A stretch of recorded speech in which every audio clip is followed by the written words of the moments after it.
Hey learners, again welcome back to Boston USA Dehradun. आज की video में हम लोग सीखने वाले हैं डर्ट के बारे में, गंदगी के बारे में। यू नो दैट हमारी बॉडी के अलग अलग हिस्से में गंदगी जमा होती रहती है। हमारी नोज में बहुत कॉमन है, ईयर में हमारी गंदगी जमा हो जाती है, इवन स्किन पे भी हमारी गंदगी जमा हो जाती है। बट हर एक गंदगी के लिए इंग्लिश में हमारे पास एक अलग वोकैबुलरी है जो मैं आज आपको सिखाने वाली हूँ। चलिए let's learn. So the first one is toe jam. Now what is a toe jam?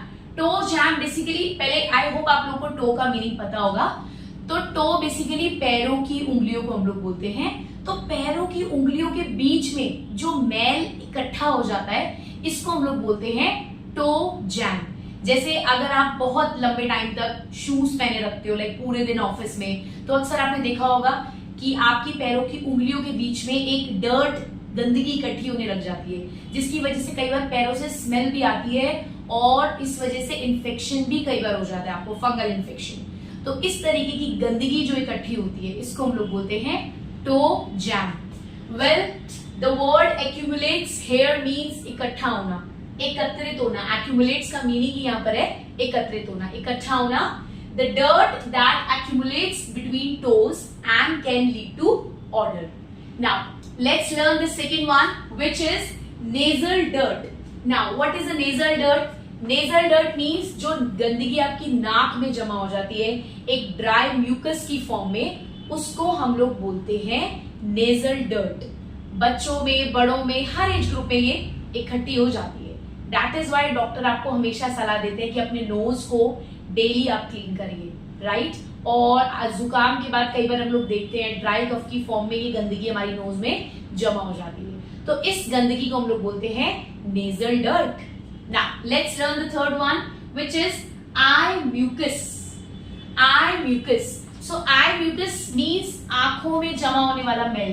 Like सुबह आप लोग जब सोकर उठते हो, आपने फील करा होगा कि आपकी आंखों में से एक अजीब सा डस्ट पार्टिकल निकलता है। वेल, इसी को हम लोग बोलते हैं आई म्यूकस, जो कि बहुत कॉमनली मेरे स्टूडेंट्स मुझसे पूछते हैं, मैम इसको इंग्लिश में क्या बोलते हैं? तो इस तरीके की गंदगी को हम लोग बोलते हैं eye mucus. The discharge that eye sheds to clean itself. आंखें खुद को साफ रखने के लिए ये डिस्चार्ज की फॉर्म में रिलीज करती है। Now the fourth one, which is grime. Grime basically आपकी स्किन पे जो एक गंदगी जमा हो जाती है, डर्ट इकट्ठा हो जाती है, इसको हम लोग बोलते हैं ग्राइम। हम लोग बाहर जाते हैं, बहुत पोल्यूशन होता है, डस्ट होता है, तो वो एकदम से तो नहीं दिखता, but when we scrub our skin तो वो मैल की फॉर्म में निकलना स्टार्ट होता है। तो आपके शरीर पे, आपकी स्किन पे बेसिकली जो गंदगी जमा होती है इसको हम लोग बोलते हैं grime. Now it's time for learning the last one, which is keratin debris. Keratin debris. Now keratin debris means जो गंदगी आपकी नाखूनों के अंदर जमा हो जाती है, जो कि बहुत कॉमनली देखी जाती है, तो इसको हम लोग बोलते हैं केराटिन डेब्री। और गाइस, एक चीज आपने ध्यान रखनी है, इसको डेब्रिस नहीं पढ़ना है, S will be silent here, okay. British English में इसका प्रोनाउंसिएशन होता है डेब्री, डेब्री, और अमेरिकन इंग्लिश में हम इसको पढ़ते हैं डब्री, डब्री। अब आप लोग मुझे कमेंट सेक्शन में बताएंगे कि जो गंदगी हमारे कान में इकट्ठी हो जाती है, उस कान के मैल को, उस कान की गंदगी को हम लोग इंग्लिश में क्या बोलते हैं? Do let me know in the comment section. चाओ एवरीवन।